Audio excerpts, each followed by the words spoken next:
Et on approche de la fin de cette émission. Il nous reste juste un peu de temps pour faire un focus sur un outil. C'est notre Good to Know. Et aujourd'hui, Guillaume, vous nous parlez d'un outil d'audit de l'inclusion en entreprise. Tout à fait.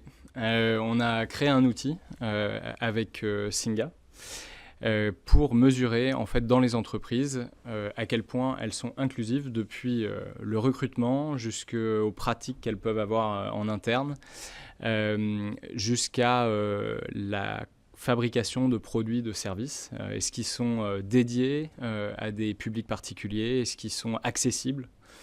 Et c'est important parce qu'aujourd'hui, on fait des audits financiers, on fait des audits juridiques, on fait des audits techniques. Mais en fait, on n'audite jamais est-ce qu'une entreprise est sociale, est-ce qu'elle est respectueuse de l'environnement, est-ce qu'elle est inclusive. Et donc, nous, on l'a fait très spécifiquement au départ avec Singa pour l'investissement dans un certain nombre d'entreprises en Europe. Mais ça peut servir à n'importe quelle entreprise aujourd'hui en France, des petits, des grands groupes. Et j'espère aussi que ces outils vont se développer parce que ce n'est pas forcément des outils de certification, de label, c'est plutôt des outils aussi pour que l'entreprise arrive à mieux s'évaluer et qu'elle avance en fait sur le chemin de l'entreprise sociale. Ce qui devait être le cœur finalement au départ de l'évaluation d'impact. On est censé au départ faire ça pour s'améliorer soi au sein de l'entreprise et pas forcément pour le valoriser à l'externe.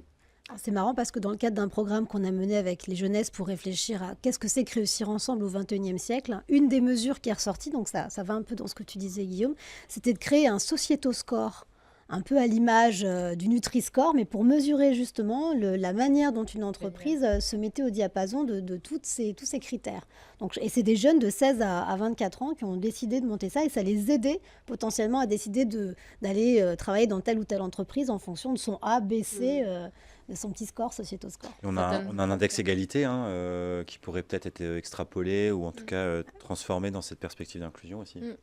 Et la seule chose que je dirais, c'est que j'ajouterais à ça, c'est que parfois on parle de ces outils, ils sont vraiment très intéressants pour les entreprises, mais pour les entreprises qui sont grandes. Moi, je connais aussi beaucoup d'artisans, de petits entrepreneurs, de TPE, et on leur demande parfois des exigences de dingue sur les sujets environnementaux ou sociétaux. Et en fait, ils font juste tourner leur boutique, parfois tout seuls ou à 2 ou 3 personnes. Et en fait, on ne peut pas leur demander la même comptabilité ou les mêmes exigences en fait, sur cette mesure d'impact parce qu'en fait, ils n'ont juste pas la capacité de le faire. Et donc, je pense qu'il y a aussi un peu un échelonnement à faire par rapport à la taille des entreprises. À quel moment on leur demande, ça devient une ETI, hop, il y a ces exigences-là. Mais il faut que ce soit progressif, quoi. Peut-être Alix, pour conclure, tout à l'heure Guillaume terminait le débat en disant qu'on n'avait que des problèmes. Mais c'était pour faire une ouverture sur les perspectives de sujets qui peuvent être adressés. Si je prends le verre à moitié plein, on pourrait aussi conclure en disant qu'on n'a que des solutions. Il n'y a jamais eu autant de personnes qui ont envie d'entreprendre pour résoudre des problématiques sociales et environnementales. Il y a de plus en plus d'entreprises qui ont bien compris l'enjeu, que ce soit pour trouver des nouveaux salariés, pour attirer les talents, pour explorer des nouveaux modèles d'affaires. Donc ça veut dire aussi que par exemple par des JV sociales ou d'autres modèles qui sont assez innovants, on peut entreprendre différemment pour l'intérêt général. Donc allons-y. C'est beau, merci Thomas. C'est la fin de cette émission. Merci à Elsa Dacosta, directrice générale de l'ONG Ashoka, Salomé Géraud, également cofondatrice du Drive Tout Nu, Guillaume Capel, cofondateur de Singa, et puis toi Thomas bien sûr, Thomas Brozard, directeur permanent entreprise de Norcis, également le coprésident du mouvement Bicorp en France. Merci de nous avoir suivis sur Be Smart for Change. On se retrouve le mois prochain pour un nouveau numéro.